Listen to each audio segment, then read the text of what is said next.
ॐ नमो भगवते वासुदेवाय। ॐ नमो भगवते वासुदेवाय। ॐ नमो भगवते वासुदेवाय। यः स्वानुभावम् अखिलं श्रुतिसारमेकम् आध्यात्मदीपम् अतितीर्षितां तमोऽन्धम् संसारिणां करुणयः पुराणगुह्यम् तं व्याससूनम् उपयामि गुरुं मुनीनाम्। नारायणं नमस्कृत्य नरं चैव नरोत्तमं देवीं सरस्वतीं व्यासं ततो जयमुदीरये। श्रवणतां स्वकथा कृष्ण पुण्यश्रवण कीर्तिनः हृदयन्तस्तो हि अभद्राणि विधुनोति श्रुहित सताम्। नष्टप्रायेषु भद्रेषु नित्यं भागवत सेवया भगवती उत्तम श्लोके भक्तिर्भवति नैष्टिकी। श्रवणतः श्रद्धया नित्यं गृणतश्च स्वचेष्टितं कालेन नातिदीर्घेण भगवान् विशते हृदि। कृष्णाय वासुदेवाय देवकी नंदनाय च नंदगोपकुमाराय गोविन्दाय नमो नमः। नमः पंकजनाभाय नमः पंकजमालिने नमः पंकजनेत्राय नमस्ते पंकजांग्रिये। जय श्री कृष्ण चैतन्य प्रभु नित्यानंद श्री अद्वैत गदाधर श्रीवासादि गौर भक्त वृंद। हरे कृष्णा कृष्णा कृष्णा हरे हरे हरे राम राम राम हरे हरे। हरे कृष्णा कृष्णा कृष्णा हरे हरे हरे राम राम राम हरे हरे। हरे कृष्णा कृष्णा कृष्णा हरे हरे हरे राम राम राम हरे हरे।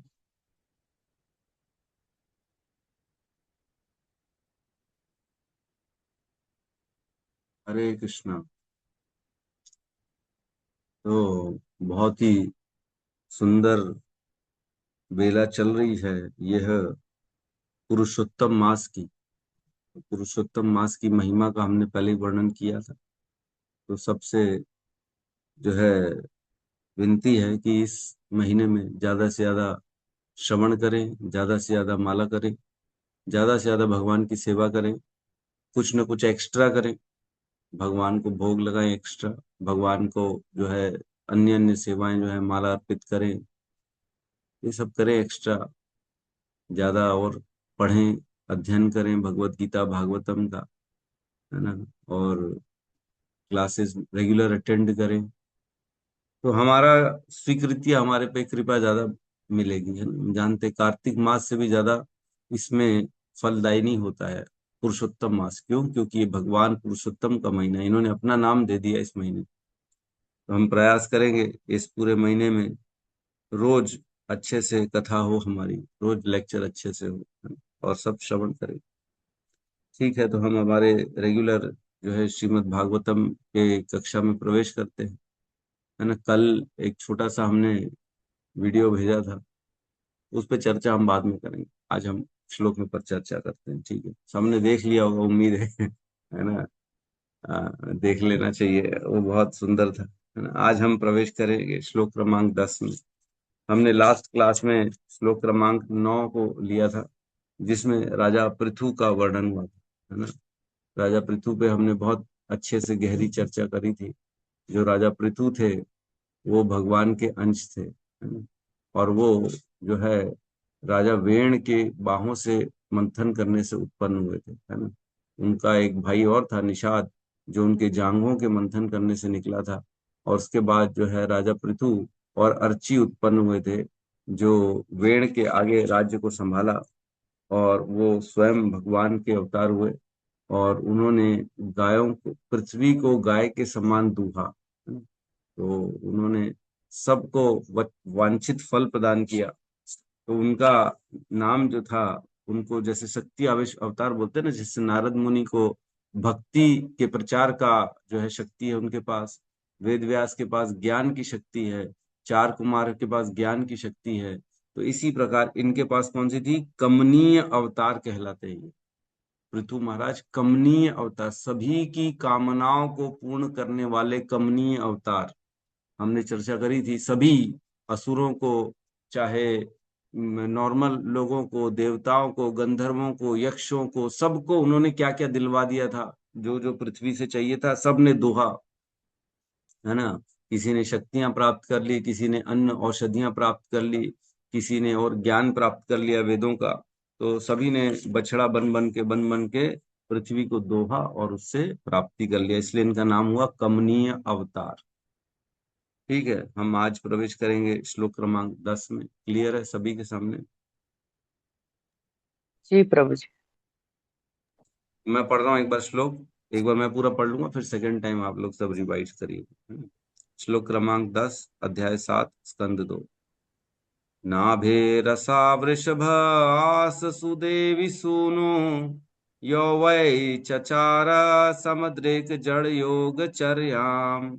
यद पारमहंस्यं ऋषयः पदमामनन्ति, स्वस्थः प्रशान्तः कर्णः परिमुक्त संगः। तो इस प्रकार हम रिवाइज करेंगे। तो 10वां नंबर श्लोक साथ में दोहराएंगे।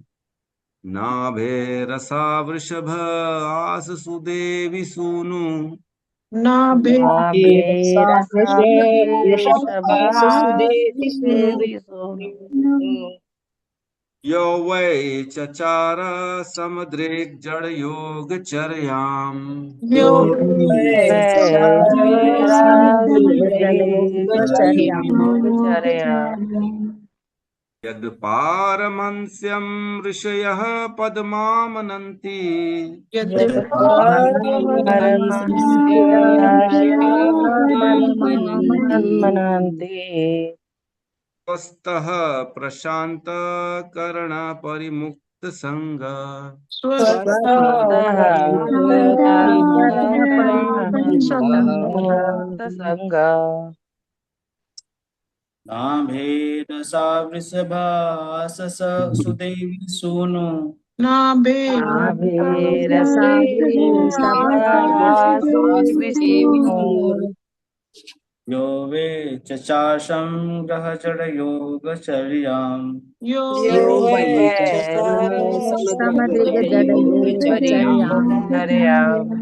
पारमहस्य निशयं पदमामहन्ति। यत् पारमहंसं ऋषयः पदमामनन्ति, स्वस्थ स्वस्थः प्रशान्तकरणः परिमुक्तसङ्गः। स्वस्थः प्रशान्तकरणः परिमुक्तसङ्गः। नाभेरसा वृषभासुदेवी सूनु। नाभेरसा वृषभासुदेवी सूनु। योर्वै चचार समुद्रिगजलयोगचर्याम्। यो वै चचार समुद्रयोगचर्याम्। यत् पारमहंस ऋषयः पदमामनन्ति, यत्पारमहंस्यं ऋषयः पदमामनन्ति, स्वस्थः प्रशान्तकरणः परिमुक्तसङ्गः।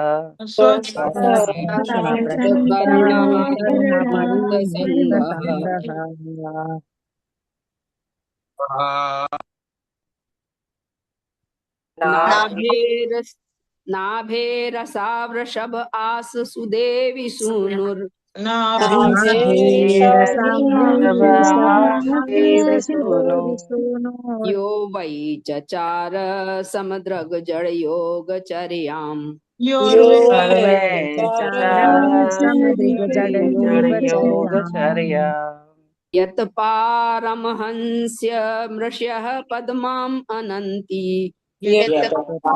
परमहंसः पदमामनन्ति, स्वस्थः प्रशान्तकर्णः परिमुक्तसङ्गः।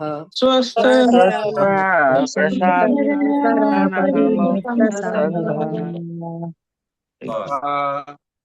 हो गया प्रभु जी।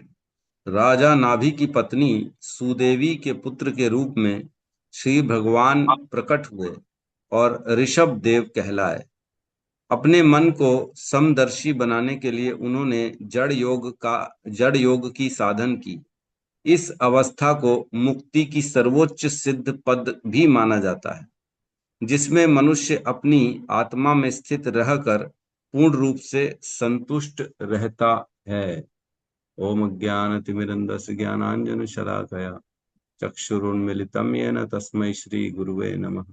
श्री चैतन्य मनोभीष्टं स्थापितं येन भूतले स्वयं रूपः कदा मह्यं ददाति स्वपदान्तिकम्। वन्देऽहं श्रीगुरु श्रीयुतपदकमलं श्रीगुरून् वैष्णवांश्च श्रीरूपं सागरजातं सहगण रघुनाथान्वितं तं सजीवं साद्वैतं सावधूतं परिजनसहितं कृष्ण चैतन्य देवं श्री राधा कृष्ण पादान् सहगण ललिता श्री विशाखान्वितांश्च। हे कृष्ण करुणा सिंधु दीनबंधु जगतपते गोपे गोपिका कांता राधा कांत नमस्तुते। तप्त कांचन गौरांगी राधे वृंदावनेश्वरी वृषभानुसुते देवी प्रणमामि हरिप्रिये। वाञ्छाकल्पतरुभ्यश्च कृपा सिन्धुभ्यैव च पतितानां पावनेभ्यो वैष्णवेभ्यो नमो नमः। नमो विष्णुपादाय कृष्णपृष्ठाय भूतले श्रीमते भक्तिवेदांत स्वामीति नामिने। नमस्ते सरस्वती देवे गौरवाणी प्रचारिणे निर्विशेष शून्यवादी पाश्चात्य देशतारिणे। जय श्री कृष्ण चैतन्य प्रभु नित्यानंद श्री अद्वैत गदाधर श्रीवासादि गौर। हरे कृष्णा कृष्णा कृष्णा हरे हरे हरे राम राम राम हरे कृष्ण। तो इस श्लोक में वर्णन चल रहा है भगवान श्री कपिल का, है ना, सॉरी कपिल का भगवान ऋषभ देव का वर्णन चल रहा है ना, कपिल भगवान का नहीं चल रहा है। तो यहाँ पे हम श्लोक को देखते हैं एक बार, है ना। यहाँ कह रहे हैं नाभे रसा वृषभ आस सुदेव सून। नाभे, नाभे मीन्स महाराज नाभि, है ना। नाभि एक महाराज हुए, राजा हुए। हम अभी जाएंगे उसकी पूरी जो है फैमिली ट्री में जाएंगे अभी थोड़ी देर बाद। तो एक बार पहले श्लोक को समझ लेते हैं कौन है ये, श्लोक में क्या कर रहे हैं, फिर हम पहले फैमिली ट्री में जाएंगे। तो नाभे महाराज नाभि, और जो है सुदेवी उनकी पत्नी जो है सुदेवी के पुत्र के रूप में ना नाभे रसा वृषभ, भगवान ऋषभ, है ना। नाभे असौ ऋषभ मीन्स भगवान, असौ मीन्स भगवान ऋषभ, ऋषभ देव महाराज नाभि आसह उत्पन्न हुए। कृपया म्यूट कर लेंगे। नाभे रसा वृषभ आस सुदेवी सुनो, सुदेवी सुनो मतलब सुदेवी के पुत्र, सुनो मीन्स उनके पुत्र के रूप में भगवान ऋषभ उत्पन्न हुए। आस मीन्स उत्पन्न हुए, आसौ मीन्स भगवान, नाभे मीन्स राजा नाभि, सुदेवी सुनो मीन्स सुदेवी के पुत्र। ठीक है, तो सुदेवी और नाभि के पुत्र के रूप में स्वयं भगवान ऋषभ देव उत्पन्न हुए। आगे करें, यौ वै जो निश्चित ही, यौ वै जो निश्चित ही, चचार समुद्रिक जड़ योग चरयाम। तो जो कि निश्चित ही जिन्होंने संपन्न किया, चचार मीन संपन्न किया, समुद्रिक, और वो कैसे थे, समदर्शी थे। समदर्शी ये कोई मजाक नहीं, समान दर्शन हर कहीं करना ये बहुत बड़ी उन्नति है ना। हम लोग तो अपना पराया, गोरा काला, अच्छा बुरा में फंसे रहते हैं, ये लेकिन समान दृष्टि रखते थे हर कहीं। और इन्होंने क्या किया, जड़ योग चर्याम, इन्होंने जड़ योग का अभ्यास किया, जड़ योग को संपन्न किया। अब आगे हम चर्चा करेंगे जड़ योग क्या है ना। यद पारमहंसम ऋषवयः पदमामनन्ति, यद पारमहंस्यम ऋषयः, ऐसी अवस्था जो परमहंस है, ऐसी अवस्था को ऋषिगण परमहंस अवस्था कहते हैं। यद पारमहंस्यम ऋषय मीन्स जो ये इन्होंने समदर्शिता और जड़ योग चर्याम इन्होंने जो किया, इसको क्या कहते हैं, ऋषिगण परमहंस की अवस्था कहते हैं। पद्मान मनंती द्वारा, और ये स्वीकार किया जाता है अन्यों के द्वारा, ये जो योग पद्धति है ये अन्यों के द्वारा भी स्वीकार किया जाता है। और क्या करें, स्वस्थ, और ऐसा नहीं है कि वो अपने स्वरूप में स्थित नहीं थे, वो शुरू से अपने स्वरूप में स्थित थे। कौन, ऋषभ देव भगवान। ऐसा नहीं कि योग जो है जड़ योग किया उसके बाद अपने स्वरूप में आए, ऐसा नहीं था। वो शुरू से अपने स्वस्थ मीन्स अपने स्वरूप में स्थित होना, इसे स्वस्थ कहते। हमारा स्वरूप क्या है? हमारा स्वरूप है, जीवेरे स्वरूप है कृष्णेर नित्यदास। हमारा स्वरूप है कि हम कृष्ण के नित्य दास हैं। हम आत्मा है, हम शरीर नहीं है। हम आत्मा है और हम, हमारी जो आत्मा है वो हम भगवान के दास हैं। सच्चिदानंद आत्मा हम भी हैं, भगवान भी सच्चिदानंद है। लेकिन हम जो है उनके सेवक हैं और भगवान सेव्य है। तो यहाँ कह रहे हैं वो अपने स्वस्था, अपने स्वरूप में स्थित थे, मीन्स वो सेव्य भगवान के रूप में शुरू से स्थित थे। ऐसा नहीं था कि जड़ योग किया उसके बाद जाके वो अपने स्वरूप भगवान को प्राप्त किया, ऐसा नहीं था। वो शुरू से स्वस्थ अपने स्वरूप में स्थित थे, मतलब माया का उनके ऊपर कोई भी प्रभाव नहीं था। और प्रशांत कर्णः, और प्रशांत थे मीन्स वह इंद्रियों से विचलित होने वाले नहीं थे।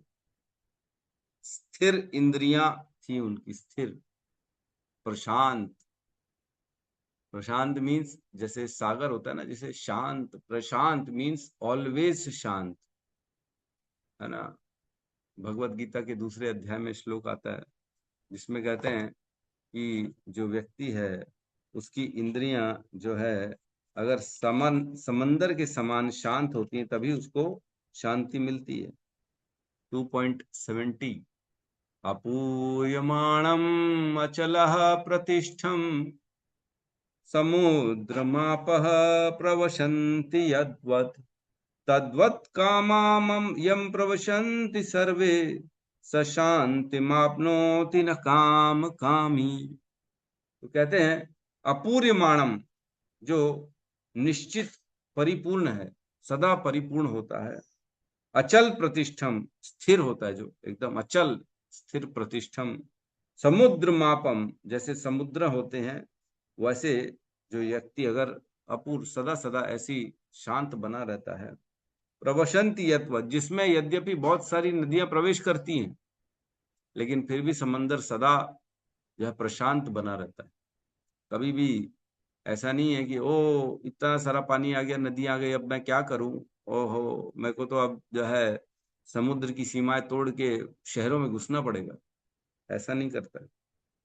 उसी प्रकार तद्वत कामा यम प्रवशंति सर्वे, उसी प्रकार जिसके अंदर अनेक अनेक काम प्रवेश कर रहे हैं। स शांति मापनोति न काम कामी, वह शांत वही शांति प्राप्त करता है जो समुद्र के समान है, वह नहीं जो ऐसी कामनाओं को पूरी करने में प्रयास करता। तो यहाँ कह रहे हैं प्रशांत कर्ण, प्रशांत वह है जो अपनी कामनाओं को सदा जो है कंट्रोल्ड रहती है, उनकी इंद्रियां कभी इंद्रियों के पीछे, कामनाओं के पीछे नहीं भगती। प्रशांत कर्ण। और क्या है? परिमुक्त संगह, वो भौतिक, समस्त भौतिक कलमशों से जो मुक्त है। भगवान ऋषभदेव सदा सदा भौतिक कलमशों से मुक्त है। इसका अर्थ क्या होता है कि भौतिक कलमश मीन्स जो माया के 3 गुण हैं वो उनको छू भी नहीं पाए। हम सदा माया में हैं, हम 24 घंटे माया में हैं और लेकिन वो 24 घंटे माया से मुक्त, परिमुक्त संग। तो इस प्रकार जो है ऋषभदेव जो है, ऋषभ का अर्थ क्या होता है? ऋषभ का अर्थ होता है सर्वश्रेष्ठ। तो जो राजा नाभि थे उनके पुत्र, उन्होंने एक्चुअल में राजा नाभि जो है उन्होंने भगवान से प्रार्थना करी थी, तो भगवान स्वयं उनके पुत्र के रूप में आए। इसलिए वो जानते थे बचपन से कि ये मेरा पुत्र है, ये भगवान है, तो उसका नाम ही ऋषभ रखा। और यही ऋषभदेव आगे चल के जैन जो समुदाय है इन्हीं से ही उत्पन्न हुए।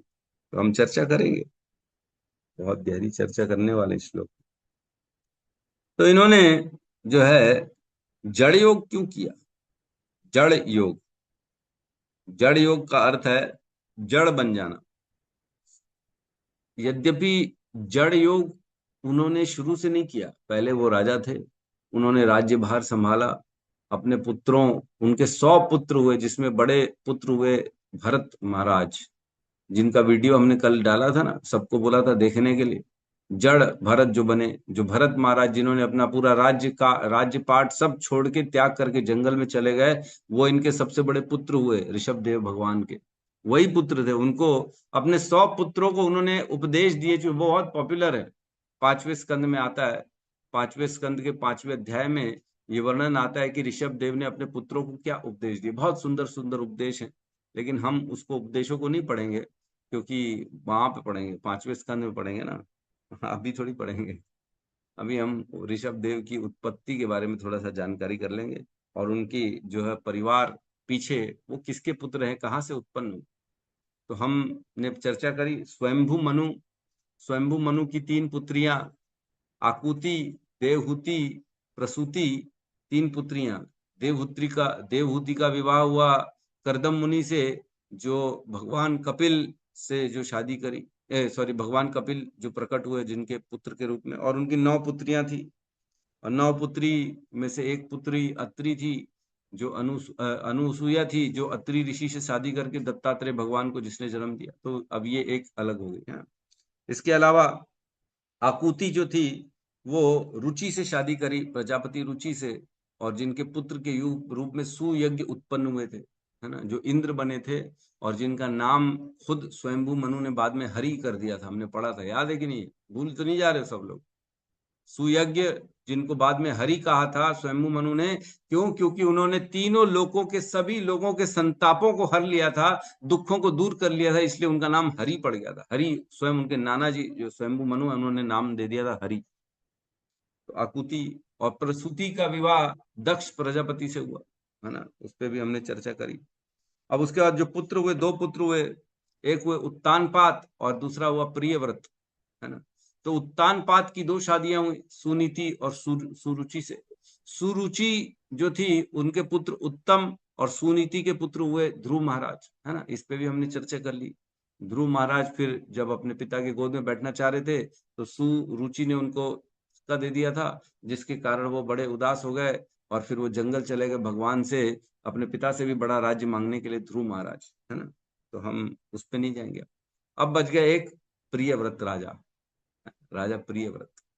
ये स्वयंभू मनु के पुत्र हुए। इनकी शादी हुई बहिष्मति से, बर्हिष्मति, जो कि विश्वकर्मा की पुत्री है। विश्वकर्मा सुना होगा नाम सबने, है ना, जो जिन्होंने द्वारका बना दिया था भगवान के लिए एक रात्रि में। विश्वकर्मा जो सब बनाते ना फटाफट, विश्वकर्मा ही आए थे। आपको मैं बता दूं, जगन्नाथपुरी में जो भगवान जगन्नाथ जी का जो दारुण, जो वो जो शेप देने के लिए उस लकड़ी को, वो विश्वकर्मा ही आए थे अपना वेश बदल के। जो राजा इंद्रदुम्न थे, इंद्रदुम्न और उनकी पत्नी ने, फिर उन्होंने बोला था मुझे 21 दिन तक कोई डिस्टर्ब नहीं करेगा, अंदर मैं बनाऊंगा भगवान का विग्रह। तो जब रोज आवाज आती थी तब तो ठीक है, लेकिन 15वें दिन आवाज आना बंद हो गई। तो उनकी पत्नी जो थी, इंद्रदुम्न महाराज की पत्नी, क्या नाम है उसका, माता जिनका गुंडीचा मंदिर है? गुंडी गुंडीचा, राइट, यस, गुंडीचा। तो गुंडीचा मैया जो है वो टेंशन में आ गई कि क्या बात है, आवाज आना बंद हो गई। तो द्वार खोल दिए, तो उन्होंने फिर आधे में काम छोड़ दिया। तो स्वयं जगन्नाथ जी ऐसे रह गए, जैसे दिखते हैं वैसे ही हैं। तो वो लीला अलग है। तो ये विश्वकर्मा है, जिनकी पुत्री हुई बर्हिष्मति। और भी कहते हैं विश्वकर्मा की 2 पुत्रियां रिद्धि सिद्धि, उनका भी विवाह गणेश जी से हुआ था। ये भी है, मेरे ख्याल से ये ऐसा ही है ना, रिद्धि सिद्धि इनकी पुत्री हैं। अगर मैं गलत बोल रहा हूँ तो कृपया आप लोग प्लीज बीच में बता सकते हैं हैंड रेस करके, है ना। तो विश्वकर्मा की पुत्री बर्हिष्मति की शादी हुई प्रियव्रत से, जिससे इनके 10 पुत्र उत्पन्न हुए, है ना। तो 10 पुत्र में सबसे बड़े जो थे वो आग्निद्र, आग्निद्र जो थे वो सबसे बड़े पुत्र थे, और 10 भी पुत्र हुए, उन पे हम नहीं जाएंगे। तो आग्निद्र की जो है वो अग्निद्र, जो उनके सबसे बड़े सर्वश्रेष्ठ पुत्र जो थे, वो मंदराचल पर्वत में तपस्या कर रहे थे। तब उनको जो है ना, एक स्वर्ग की जो है कन्या जो है आई उनके पास, जो कि इंद्र के द्वारा भेजी गई थी, और उसका नाम था पूर्व चित्ती। उस पूर्व चित्ती से इन्होंने विवाह किया, और पूर्व चित्ती से इनके 9 पुत्र उत्पन्न हुए, है ना। 9 पुत्र उत्पन्न हुए, जिसमें सबसे बड़े पुत्र हुए राजा नाभि। और इन्हीं 9 पुत्रों के नाम पे जो है 9 द्वीप का नाम पड़ा। जो 9 द्वीप बने हुए ना, अपने जम्बू द्वीप में 9 द्वीप हैं, है ना, तो वो द्वीपों का नाम इन्हीं पुत्रों के नाम पे पड़ा। तो हम उस पे नहीं जाएंगे, बढ़ जाएगी क्लास। तो ये राजा नाभि बेसिकली प्रियव्रत के पौत्र हुए, है ना। प्रियव्रत उसका पुत्र आग्निद्र, और अग्निद्र के पुत्र हुए नाभि, और नाभि के पुत्र हुए कौन? ऋषभदेव। तो जो नाभि जो है, इन्होंने शादी करी, राजा नाभि ने शादी करी, किससे शादी करी? इन्होंने मेरू देवी से शादी करी, जिसका नाम सुदेवी भी है ना। तो ये मेरू देवी जो है, इनके साथ इन्होंने भगवान की तपस्या करी, और भगवान प्रकट हुए। भगवान को इन्होंने बोला कि हमें आप जैसा पुत्र चाहिए, तो फिर भगवान स्वयं इनके पुत्र के रूप में प्रकट हुए, है ना। ये पूरी कथा आती है जो है 5वें स्कंद के 3रे अध्याय में। हम अभी पढ़ेंगे एक बार समझने के लिए। तो ऋषभ देव जो थे स्वयं भगवान थे। इन्होंने क्या किया? जड़ योग को फॉलो किया, जड़ योग। अब जड़ योग क्या होता है? जड़ तो समझते सब, जड़ और चेतन। जड़ मीन्स नो रिएक्शन, पेड़ जैसे हैं, पेड़ जड़ हैं, और व्यक्ति पशु पक्षी ये चेतन है, मतलब हिल सकता है, और एक बिल्कुल एकदम जड़ है। तो जड़ योग मीन्स कोई कुछ बोल रहा है चाहे नहीं बोल रहा है, उसका कोई फर्क ही नहीं पड़ता। धूप है, बारिश है, सर्दी है, गर्मी है, उसका कोई फर्क ही नहीं पड़ रहा। पेड़ों को जैसे कोई फर्क नहीं पड़ता, सदा सदा सदा अपने स्थान में खड़े रहते कि नहीं खड़े रहते। तो क्या जड़ योग से व्यक्ति सुखी हो जाता है? मतलब सदा सदा वो पेड़ के समान समाधि में रहते थे, पेड़ समाधि में रहता, क्या पेड़ सुखी होता है? कौन बताएगा पेड़ सुखी होता है कि नहीं होता? पेड़ सुखी होता है कि नहीं होता? नहीं प्रभु जी। नहीं होता है। अच्छा, हेमा माता जी भी नो बोल रही है, कृष्ण चंद्रिका माता जी भी नो बोल रही है। प्रभु और जी, कोई? पेड़ में जो चेतना होती है वो अविकसित चेतना होती है। मतलब उसमें बहुत जो एकदम माइनर उसमें जैसे प्रशांत कुंड प्रभु जी ने बता रहे थे, अभी उनकी कथा में सुन रही थी। तो बोलते हैं कि जैसे काटते हैं तो रोते हैं, पर मतलब खुशी होते कि नहीं होते वो नहीं पता, मतलब कि नहीं होते ऐसा। तो वो ठीक, जड़ कहलाता है। नहीं पता है, कुल मिला के ऐसा बोलो ना, नहीं पता और क्या। यस, गौतम बुद्ध प्रभु कहिए। हरे कृष्ण प्रभु जी। प्रभु जी, उसमें संकुचित चेतना होती है, जैसे चेतना के बारे में हम बताए, तो उनको ज्यादा कुछ फील नहीं होता, प्रभाव नहीं पड़ता प्रभु जी उसमें। हम्म, जी। संकुचित चेतना होती है, ठीक है, तो उनको प्रभाव नहीं पड़ता। जी प्रभु जी, पढ़ता होगा लेकिन एकदम मतलब उतना नहीं पढ़ता जितना, जैसे कि एक आच्छादित चेतना जिसमें पूरा ढका रहता है सारी चीजें। अरे आप ये बताओ ना, सुखी है कि नहीं? नहीं प्रभु जी, नहीं। सुखी नहीं है? अच्छा, कोई और बताना चाहेगा वो सुखी है कि नहीं? अबला अबला, वो नहीं प्रभु जी, क्योंकि नल कुबेर वही वाली झील। देखो, चेतना का वर्णन चल रहा है, 5 प्रकार की चेतना बताई गई है। एक होती है आच्छादित चेतना, है ना। आच्छादित, आच्छादित जो चेतना होती है, वह पत्थरों को और वृक्षों को होती है, आच्छादित चेतना। और उसके बाद होती है संकुचित चेतना, जो कि पशुओं को होती है। और उसके बाद होती है मुकुलित चेतना, जो कि मनुष्यों को होती है। जो मनुष्य जो कंडीशनड सोल है, बद्ध अवस्था में है, उनकी चेतना जो होती है वो मुकुलित चेतना होती है। और जो थोड़े से विकसित हो जाते हैं, जैसे आप सब लोग हैं, तो आप लोगों की विकसित चेतना है। और एक होती है पूर्ण विकसित चेतना, जो हमारे आचार्य शील प्रभुपाद हो गए, और अन्य अन्य जो मुक्त जीव हैं, जो सिद्ध अवस्था में प्राप्त कर चुके हैं, इनको कहते हैं पूर्ण विकसित चेतना। तो ये 5 प्रकार की चेतना बताई गई। तो वृक्षों में और पत्थरों में कौन सी है? आच्छादित चेतना, उनकी चेतना आच्छादित है। लेकिन लेकिन हर जीव अपने शरीर में सुखी रहता है, उसको लगता है ये मेरा शरीर है, ये बेस्ट है और उसे अपना मानता है वो हर जीव, चाहे वो पेड़ हो, चाहे पशु हो, चाहे पक्षी हो, चाहे मनुष्य। हर जीव जो शरीर मिलता है ना, वो शरीर में वो अपने आप को, उसका शरीर उसको सबसे अच्छा लगता है। उसको लगता है ये मेरा शरीर है और ये जो है इसी से मैं सुख और दुख प्राप्त कर रहा हूँ, तो बेसिकली अटैच्ड होता है वो अपने शरीर से। तो पेड़ भी जो होते हैं वो अपने शरीर में सुख दुख दोनों अनुभव करते हैं, लेकिन वो अपने पेड़ को अपना पेड़ मानते हैं, अपने आप को पेड़ ही मानते हैं। वो बोलते हैं हम बेस्ट हैं हमारे से अच्छा कुछ नहीं है, जैसे हम सोचते हैं। लेकिन हमारी जब जैसी चेतना विकसित हो जाती है ना, तब हमें भेद पता पड़ता है। जब तक बद्ध अवस्था में रहते हैं तब तक पता नहीं पड़ता, तब तक तो लगता है हम ही हमें बढ़िया, स- सर्वश्रेष्ठ तो मैं ही हूँ पूरे संसार में। तो सभी के साथ ऐसा है, चाहे मच्छर हो, चाहे मच्छी मक्खी हो, चाहे कुत्ता हो, बिल्ली हो। धीरे धीरे वो अपने आप को अपने स्वभाव, अपने शरीर को खुद को शरीर मानना चालू कर देते हैं। और ये माया का जो है, ये प्रकृति की देन है। व्यक्ति को भुला दिया जाता है कि तुम कौन हो, और आप जिस एक विशेष प्रकार के जो है शरीर में आपको डाला जाता है, उस विशेष प्रकार के शरीर में आपको ये भान डाला जाता है कि आप यही हो, है ना। भगवत गीता 15:9 और 10, 15 श्लोक के 9वें और 15वें अध्याय के 9 और 10 में क्या कहते हैं? कहते हैं, इस प्रकार दूसरा स्थूल शरीर धारण करके जीव विशेष प्रकार का कान, आंख, जीभ, नाक तथा स्पर्श इंद्रियां प्राप्त करता है, जो मन के चारों ओर संपुंजित हैं। इस प्रकार वह इंद्रिय विषयों के एक विशिष्ट समुच्च का भोग करता है।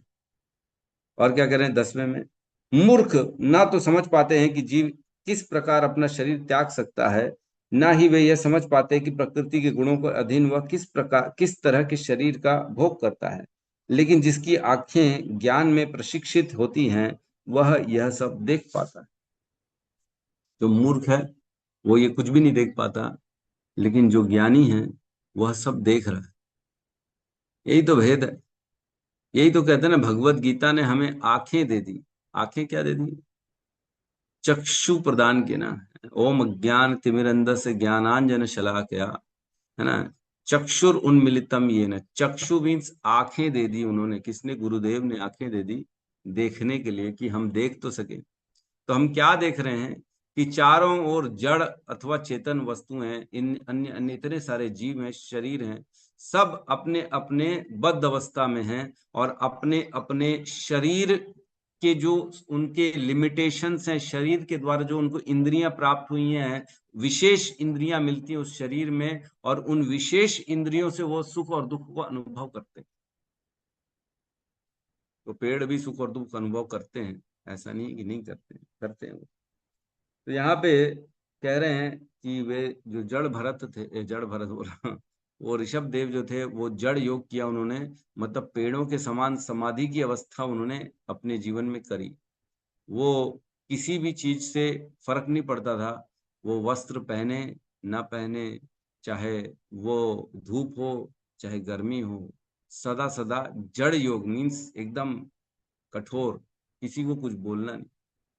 कहते हैं इसमें भागवतम में वर्णन आता है कि जो ऋषभ देव थे, उनके ऊपर बच्चे मूत्र भी कर देते थे तो भी वो कुछ नहीं बोलते। पड़े रहते थे जंगल में, वो घर बार छोड़ दिया था उन्होंने, और मल करते थे और मल में ही लेट जाते थे। मल करके उसी में लेट जाते थे, और उनके शरीर से इतनी सुगंध आती थी कि 8 किलोमीटर तक पूरी सुगंधी हो जाती थी। जहां जड़ भरत, बार बार जड़ भरत आ रहे हैं, ऋषभ देव जहां जाते थे। तो इतना इन्होंने त्याग किया और इतना अपने आप को जो है स्थिर कर दिया, इतना अपने आप को समाधि में डाल दिया। इसीलिए जो जैन के तीर्थंकर कहते हैं ना, तो हमारे बीच में भी कुछ हो सकता है जैनी हो, तो तीर्थंकर 24 तीर्थंकर होते हैं, जिनमें सबसे पहले ऋषभ देव, फर्स्ट 3 तीर्थंकर ऋषभ देव। तो ऋषभ देव की ही सभी जैन समुदाय ने कॉपी करी, लेकिन ऋषभ देव की क्या कॉपी करी? जो जड़ योग है उसकी कॉपी करी। तभी जो जैन मुनि में आज भी देखते हैं हम, जो उनको घर छोड़ के जो वो संन्यास ग्रहण करते हैं, तो एक एक बाल खींच खींच के तोड़ा जाता है उनके में। बहुत कठोर होता है उनका जीवन, निर्वस्त्र रहते हैं, चप्पल भी नहीं पहनते हैं, और वो बस एक ही बार खाते हैं जितना हाथ में आ जाए, ऐसा कुछ है। और जो है वो मुंह में पट्टी बांध देते हैं, और कहीं पे भी जाएंगे पैदल जाएंगे, नंगे पैर जाएंगे, कोई गाड़ी घोड़े का इस्तेमाल नहीं करेंगे। तो इस प्रकार का जड़ योग जो है वो ऋषभ देव से उन्होंने सीखा और उसी को फॉलो करते हैं। लेकिन इसमें थोड़ा सा भेद है। तो जड़ भरत ने अपने बच्चों को लेकिन जो उपदेश दिया ना, उन्हीं का पुत्र, सोचो, राजा भरत, जिन्होंने घर छोड़ दिया, भगवान की प्राप्ति की भक्ति करी, भगवान के नाम का जप किया, फिर हिरण बने, फिर जड़ भरत बने, वो महान भक्त बने, और उन्होंने भगवान के नाम का जो है धर्म को फॉलो करने का प्रवचन दिया कि भगवान के नाम का उच्चारण करना चाहिए, भगवान के प्रति समर्पित होना चाहिए। तो जब अपने पिता के उपदेश से वो महाभागवत बन गए, तो पिता ने तो उपदेश बच्चे को दिया ना, तो उन्होंने भक्ति करी, कृष्ण की भक्ति करी। लेकिन जो जड़ योग उन्होंने किया वो दूसरों को जो है दिखाने के लिए किया, और जो है जैन समुदाय उसी को फॉलो करता है, जड़ जड़ योग को फॉलो करता है। वो भगवान को, और कुछ लोग, इसमें भी दो प्रकार के लोग हैं, एक मूर्ति पूजा करते हैं और कुछ लोग नहीं करते हैं। हम उसमें नहीं जाएंगे, हमारा वो सब्जेक्ट नहीं है। लेकिन ऋषि ऐसे जो है, वो ऋषभ देव जो थे वो परम हंस की अवस्था में थे, उनको तीनों गुण सताते नहीं थे, छूते भी नहीं थे, वो समदृग थे, सभी को समान रूप से दृष्टि करने वाले थे, सभी में वह आत्मा का दर्शन करते थे। वो तो खैर भगवान है ना, भगवान तो हैं, और वो अपने स्वरूप में स्थित थे, स्वस्थ थे पहले से ही, तो वो भगवान के स्वरूप में स्थित थे। हम जीव के स्वरूप में स्थित है, वो भगवान के स्वरूप में स्थित थे शुरू से। तो परिमुक्त संगह, और वो अपने पूर्ण रूपेण अपने शरीर, पत्नी, बच्चे, अन्य संगति और सभी से मुक्त थे, अनासक्त थे, सर्वथा अपने आप में स्थित थे, और इन सब बंधनों से सदा सदा वो मुक्त, ऋषभ देव भगवान। तो बहुत सुंदर सुंदर उनकी कथा आती है ना। लेकिन थोड़ा सा हम देख लेते हैं एक बार 5वें स्कंद में राजा नाभि ने क्या किया था। 5वें स्कंद के 3रे अध्याय के पहले श्लोक से हम देखते हैं, 5.3.1। इसमें कहते हैं, श्रील सुखदेव गोस्वामी ने आगे कहा, महाराज आग्निद्र के पुत्र महाराज नाभि ने संतान की इच्छा की, इसलिए उन्होंने समस्त यज्ञों के भोक्ता एवं स्वामी पूर्ण पुरुषोत्तम भगवान श्री विष्णु की अत्यंत मनोयोग से स्तुति एवं आराधना प्रारंभ की। उस समय तक महाराज नाभि की पत्नी मेरु देवी ने किसी संतान को जन्म नहीं दिया था, अतः वह भी अपने पति के साथ भगवान विष्णु की आराधना करने लगी। दोनों ने, पति पत्नी ने मिलके भगवान की आराधना करी। फिर इसके बाद आता है ना, इसमें आता है,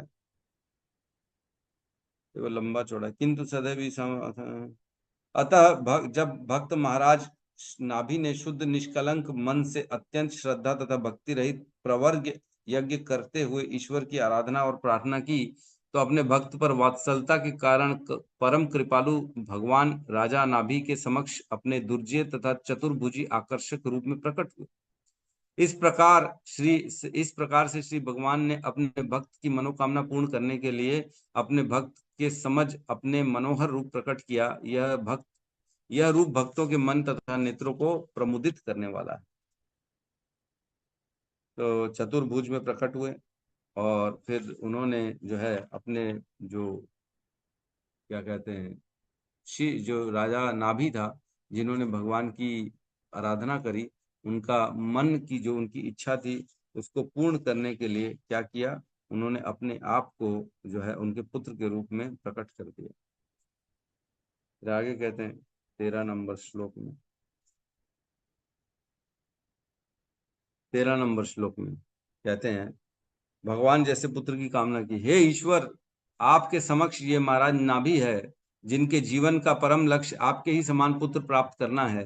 हे भगवान, उसकी स्थिति उस व्यक्ति जैसी है जो एक अत्यंत धनवान पुरुष के पास थोड़ा सा अन्न मांगने के लिए जाता है। वे पुत्र प्राप्त करने के लिए इतने इच्छुक हैं कि वे इसीलिए आपकी उपासना कर रहे हैं। यद्यपि आप उन्हें कोई भी उच्चस्त पद प्रदान करने में समर्थ हैं, चाहे वह स्वर्ग हो या भगवत धाम या मुक्ति लाभ। तो इस प्रकार उन्होंने प्रार्थना करी भगवान से। अनेक अनेक उनके साथ जब आराधना कर रहे थे ना, तो अनेक अनेक उनके साथ पुरोहित थे, तो पुरोहित मिलके उनकी पूजा करा रहे थे, तब भगवान प्रकट हुए उनके सामने।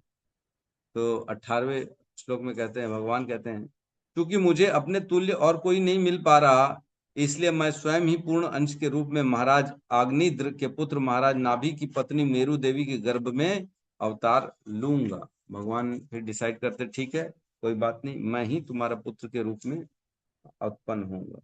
फिर भगवान स्वयं प्रकट होते हैं। हे विष्णुदत्त परीक्षित महाराज, उस यज्ञ के ऋषियों से पूर्ण पुरुषोत्तम भगवान अत्यंत प्रसन्न हुए।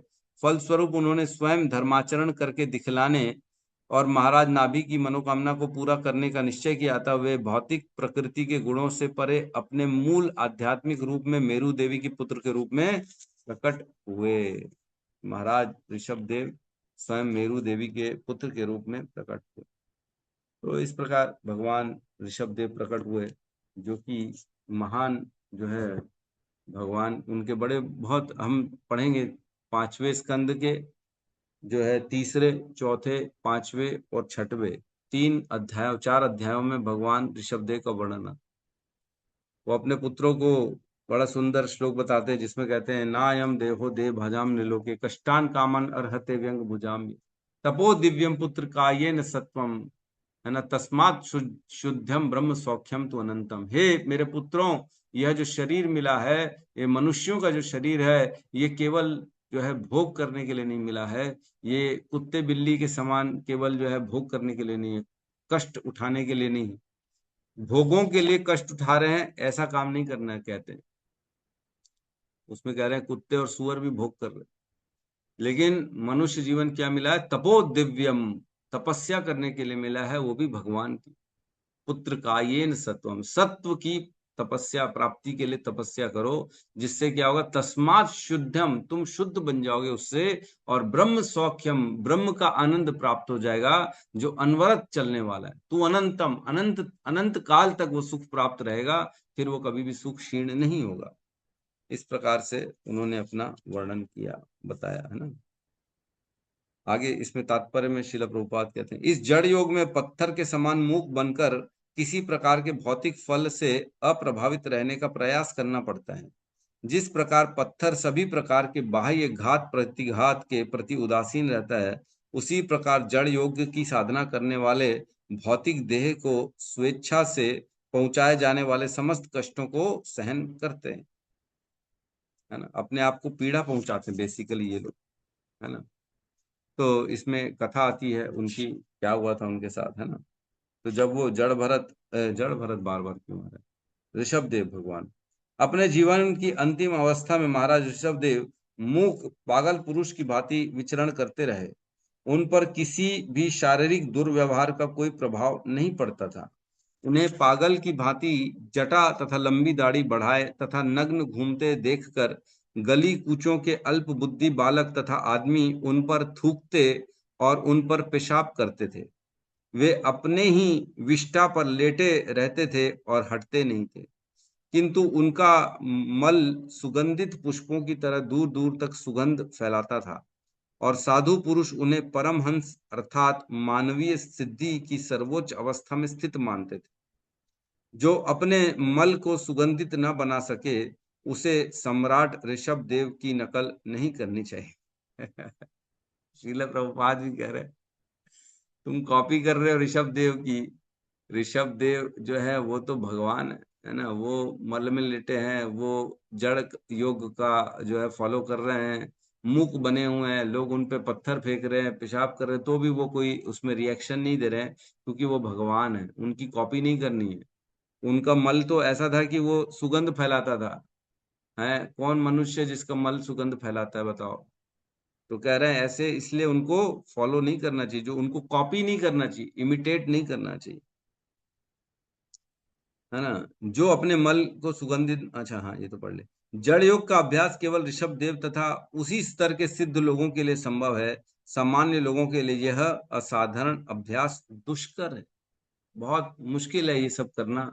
हम जैसे साधारण मनुष्यों के लिए इनको कॉपी नहीं करना चाहिए, श्रील प्रभुपाद कह रहे हैं, बल्कि इनके जो उपदेश हैं उनको फॉलो करना चाहिए। 5वें अध्याय में उनका उपदेश है पुत्रों के, पूरा अध्याय ही उपदेश है। जड़ भरत का पुत्रों को उपदेश, अरे फिर जड़ भरत आ गया, ऋषभ देव, ऋषभ देव का पुत्रों को उपदेश 5वें स्कंद के 5वें अध्याय में वर्णन है, और बहुत सुंदर है उपदेश, बहुत सुंदर। उसको हम करेंगे आगे आने वाले 2 4 5 सालों में, जरूर करेंगे जब समय आएगा।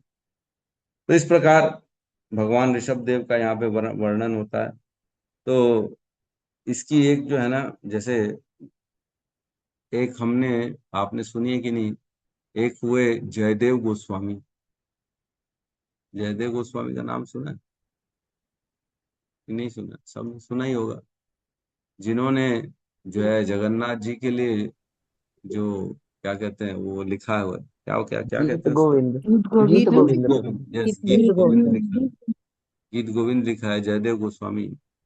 वो जयदेव गोस्वामी एक बार जंगल में जा रहे थे, तो उनको चोरों ने क्या किया था, उनके हाथ और पैर काट के उनको गड्ढे में डाल दिया, गड्ढे में फेंक दिया। और वो गड्ढे में गिरे हुए थे और प्रसन्न चित्त थे और भगवान का नाम उच्चारण कर रहे थे। बोलते बढ़िया हो गया, अब कोई डिस्टर्ब ही नहीं करेगा, भगवान का नाम लेते रहूंगा मैं। ये होती है परमहंस की अवस्था, जो कि ऋषभ देव को भी प्राप्त थी। तभी उनको कोई फर्क नहीं पड़ता था, कोई कुछ कर रहा है कोई कुछ नहीं कर रहा, दोनों स्थिति में वो सदा सदा केवल अपने अंतःकरण में ही स्थित थे। उनको कोई फर्क नहीं पड़ता था शरीर का क्या हो रहा है, शरीर में सुख मिल रहा है कि दुख मिल रहा है, इससे कोई लेना देना नहीं था उनको। और वो इसीलिए जड़ भरत ऋषभ देव भगवान जो है वो कहलाए। बार बार मेरा दिमाग कहाँ जड़ भरत। परंतु हमें ये सब करने के लिए नहीं कहा जा रहा है, हमें कहा जा रहा है, इसमें आगे लिखा है, श्रील प्रभुपाद कहते हैं, इस युग में विशेषतः जड़ योग का कोई व्यवहारिक महत्व नहीं है। इसके विपरीत भक्ति योग का अभ्यास इस युग के लिए व्यवहारिक है, जो सर्वथा उपयुक्त है।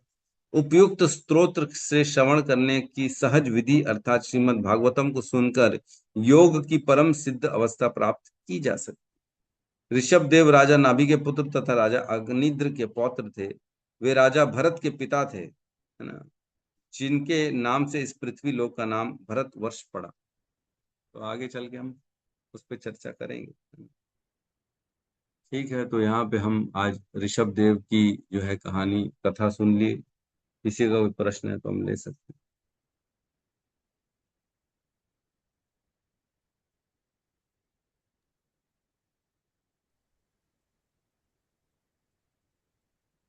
यस कहिए ऋपुनाशन प्रभु जी, कहिए। हरे कृष्ण प्रभु जी, दंडवत प्रणाम। हम्म, प्रभु जी अगर आपकी आज्ञा हो तो थोड़ा ऋषभ देव के बारे में मेरे पास थोड़ी सी जानकारी वो शेयर करूं।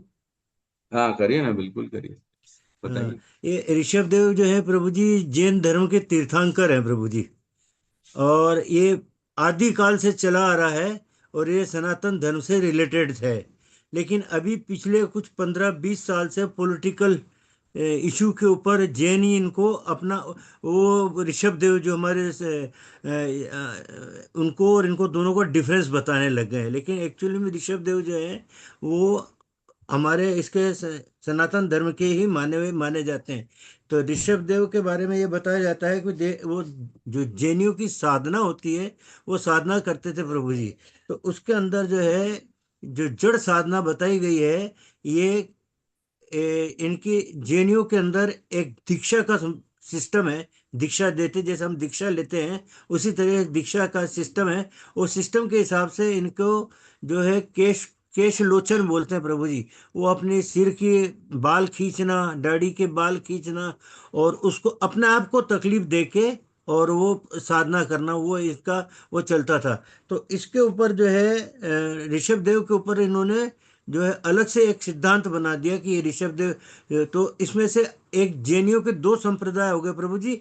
एक तो हो गया जो दिगंबर है, वो बिल्कुल नग्न अवस्था में रहते हैं, और एक है जो श्वेतांबर होते हैं, वो मुख मुख पट्टी बांधते हैं। जो दिगंबर है वो प्रभु जी न तो वस्त्र पहनते हैं, न वस्त्र ओढ़ते हैं, न खाते हैं, न पीते हैं। वो एक हाथ में अंजुली बना के, अंजुली से ही जितना होता है उसी से वो अपना खा के वो गुजारा करते हैं। तो ऋषभ देव जो के बारे में यही बताया गया है कि ऋषभ देव जो है ये महावीर तीर्थंकर के साथ के हैं, और इनका अभी जो संबंध है वो जैन धर्म से है प्रभु जी। इतनी थोड़ी सी मेरे पास जानकारी थी प्रभु जी, यही मैंने आपके साथ में शेयर करी है। ये दिगंबर और श्वेतांबर दोनों जैन धर्म को माना जाता है। हरे कृष्ण प्रभु जी। ठीक है, ये तो हमने बता ही दिया जो आपने बताया था कि तीर्थंकर पहले पहले सबसे फर्स्ट तीन तीर्थंकर ऋषभ देव थे। और ऋषभ देव ने अपने यद्यपि पुत्रों को भक्ति योग सिखाया, लेकिन खुद बाद में घर बार छोड़ के जब जंगल चले गए तो उन्होंने जड़ योग का जो है अपनाया ताकि लोग दूर रहें। लेकिन इसको भी लोगों ने स्वीकार कर लिया और लोग इसी को फॉलो करने लगे, जड़ योग को, है ना। इसी के कारण फिर जैसे बताया बाल खींच के निकालना, नग्न अवस्था में रहना, इसी को फॉलो कर लिया, यद्यपि उनके उपदेशों को फॉलो नहीं किया, है ना। तो ये बहुत बड़ा भेद है। वही प्रभुपाद कह रहे हैं कि इस युग में जड़ योग का कभी भी संस्तुति नहीं है। आज के युग में भक्ति योग की संस्तुति है, जो easy way to achieve, easy way है, इजी पाथ है, जो आसान रास्ता है उसे अपनाना चाहिए भक्ति योग का, जो बड़ा आसान है, जो हर कोई कर सकता है। लेकिन इस तरह से कठिन जो रास्ता है उसको अपनाने से भगवान की प्राप्ति में बड़े मुश्किल आ सकती है, क्योंकि कठिन होता है, ये रास्ता बहुत कठिन है। और ये फॉलो नहीं करना हमको, क्योंकि ये केवल भगवान अपने लिए कर रहे थे। हमको हर चीज भगवान की कॉपी नहीं करनी है। हमको उनके उपदेशों को मानना है और उनको फॉलो करना है, ना कि वो जो कर रहे हैं उसको फॉलो करना है ना। कृष्ण ने जो है पर्वत उठा लिया गिरिराज का, तो हमको उठाना थोड़ी है, हमको बोला थोड़ी है। उन्होंने जो किया हमको भी वो थोड़ी करना है। उन्होंने 16,108 शादियां कर ली, तो हमको भी 16,108 शादियां थोड़ी करनी। हम तो उनके जो उपदेश है भगवत गीता के उसको सुनते हैं और उसको फॉलो करते हैं और अपने जीवन को वैसा चलाते हैं। उसी प्रकार सिमिलरली जो ऋषभ देव हैं, उनके उपदेश हैं, उनके उपदेशों को सुन के उनके उपदेशों के हिसाब से अपने जीवन को चलाना है, ना कि उनको कॉपी करना। तो जो ये कुछ लोग हैं जो उनको कॉपी करते हैं, ऐसा कॉपी नहीं करना चाहिए।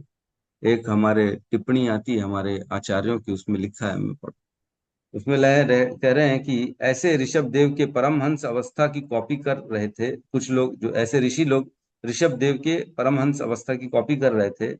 ऐसे ऋषिगण ऋषभ देव के फॉलोअर्स थे, क्योंकि उन्होंने ऋषभ देव की शिक्षा को नहीं अपनाया, इसलिए ऐसे लोग भगवत प्राप्ति नहीं कर पाए, नहीं कर पाते हैं ऐसे लोग भगवत प्राप्ति, क्योंकि वो लोग भगवान को डायरेक्ट कॉपी करते हैं। कॉपी करने से भगवान की प्राप्ति थोड़ी हो जाती है। मैं जो बोलूंगा वो फॉलो करोगे तो अच्छा लगेगा ना मुझे, कि जो मैं कर रहा हूं उसको देख देख के आप लोग फॉलो करोगे, वही कॉपी करोगे तो मुझे अच्छा लगेगा। मैं जो करूं वो आप करोगे, मुझे अच्छा लगेगा क्या? नहीं अच्छा लगेगा। जो मैं बोलूंगा वो करोगे तो अच्छा लगेगा, है ना। तो उसी प्रकार ऋषभ देव ने भी जो बोला उसको फॉलो करना चाहिए, ना कि जो किया उसको फॉलो करना चाहिए। तो ये थोड़ा सा बहुत इसमें भेद है चीजों में, है ना। खैर इसमें हम बहुत ज्यादा चर्चा नहीं करें, क्योंकि कंट्रोवर्शियल है चीजें। कई लोग, चार लोग खड़े हो जाएंगे, बोले आप ऐसे क्यों बोलते हो, आप ऐसा क्यों बोलते हो, इसलिए सब ज्यादा बोलना नहीं है। हमें जो हमारे शिल प्रभुपाद ने जो ज्ञान दिया है, हमारे पास जो भागवत का ज्ञान है, ये भागवत है स्वयं, हम तो बोल नहीं रहे, जो भागवत में लिखा है उसी को बोला जा रहा है। तो स्वयं भागवत में उपदेश है ऋषभ देव के, जो कि स्वयं भगवान के भक्ति का उपदेश दे रहे हैं। जिनके पुत्र भरत महाराज जो भक्ति करते हैं, उनके उपदेशों सुन के भक्ति करते हैं। तो जब उनके पुत्र भक्ति कर रहे अपने पिता से समझ के, तो अन्य लोग भक्ति क्यों नहीं कर रहे? उनको देख के कुछ और ही नया उन्होंने बना दिया है। तो ऐसा ठीक है, चलिए अब क्या कह सकते हैं। ठीक है, तो यहाँ अन्य किसी का कोई प्रश्न है तो हम ले सकते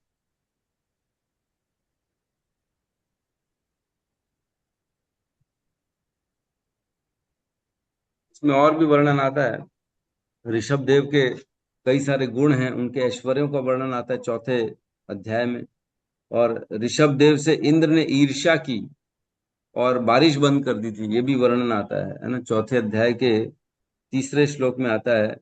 लेकिन फिर ऋषभ देव ने अपनी शक्ति से बारिश करा डाली, इंद्र ने बंद कर दी गुस्से के मारे कि ऋषभ देव की ख्याति मुझ से ज्यादा हो रही है, तो बोले बारिश बंद कर देता हूँ नीचे पृथ्वी लोक में।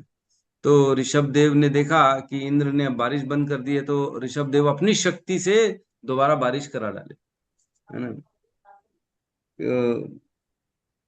और जब ऋषभ देव अच्छे से राज्य संभाल रहे थे, तो उनके पिता जो राजा नाभि थे, उन्होंने अपने पुत्र को पूरा जो है राज्यपाट दे के अपनी पत्नी सुदेवी मेरू देवी के साथ वो फिर बद्री का आश्रम चले गए, और वहां पे उन्होंने भगवान की प्राप्ति करी, है ना।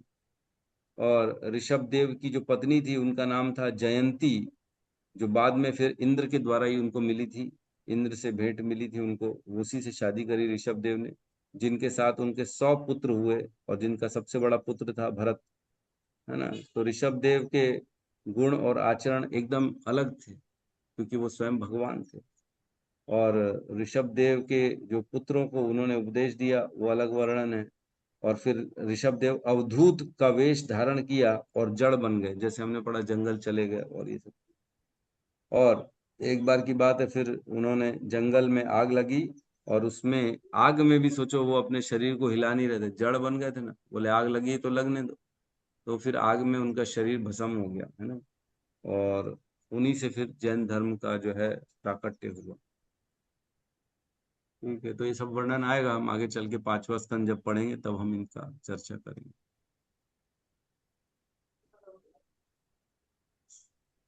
यस हेमा माता जी कहिए। हरे कृष्णा प्रभु जी। प्रभु जी, ऋषभ देव ने तो धर्म नहीं बनाया, तो जैन धर्म कैसे बन गया?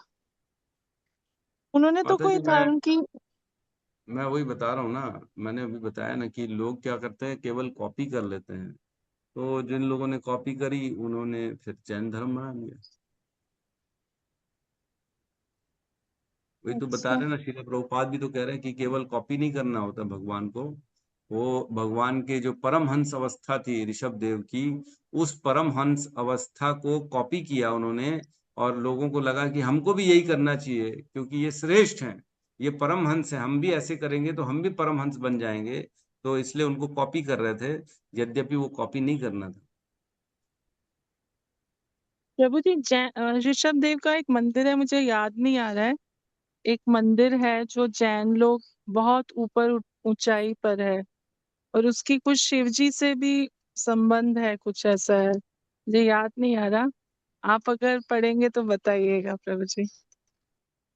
मैंने नहीं पढ़ा अभी तक, इसलिए नहीं तो मैं बता देता, क्योंकि हम अभी इसके गहराई में नहीं गए ना। हम आगे 5वें स्कंद में जब डिटेल में पढ़ेंगे ना, तब हम हर चीजों पे चर्चा करेंगे, पूरा एक एक श्लोक ले लेंगे उनका और हर चीजों पे डिस्कशन होगा।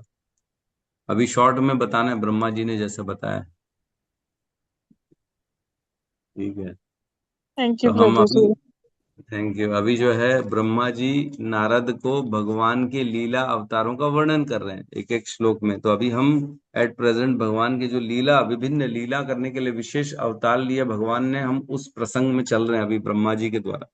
तो वही सुन रहे हैं, शॉर्ट में ब्रह्मा जी ने बताया तो हम भी शॉर्ट में बता रहे हैं। फिर भी हम इन काफी डिटेल में जा रहे हैं, ऐसा नहीं कि नहीं जा रहे। ठीक है, तो बहुत बहुत धन्यवाद सभी का। प्रभु जी, हरे कृष्णा प्रभु जी। यस माता जी कहिए, का उच्चारण कर। हरे कृष्णा हरे कृष्णा हरे कृष्णा कृष्णा कृष्णा हरे हरे हरे, कृष्णा कृष्णा हरे कृष्णा हरे हरे हरे, राम हरे राम राम राम राम हरे हरे। राम हरे हरे राम हरे। राम राम हरे हरे कृष्णा कृष्णा ग्रंथराज हरे श्रीमद् कृष्णा। भागवतम की जय, जय समस्त भक्त वृंद की जय, जय जगत गुरु शील प्रभुपाद की जय, जय जय निताई गौर प्रेमानंदे हरि हरि हरि बोल। हरि हरि बोल। हरे हरे कृष्णा कृष्णा प्रभु प्रभु जी, जी। दंडवत प्रणाम। हरे कृष्णा हरे हरे कृष्णा हरे कृष्णा कृष्णा प्रभु जी, दंडवत प्रणाम। बहुत हरे बहुत कृष्णा धन्यवाद आपका। हरे हरे कृष्णा कृष्णा प्रभु जी, दंडवत प्रणाम। हरे कृष्णा माता जी हरे प्रणाम। कृष्णा हरे प्रभु जी, बहुत बहुत धन्यवाद। हरे कृष्ण हरे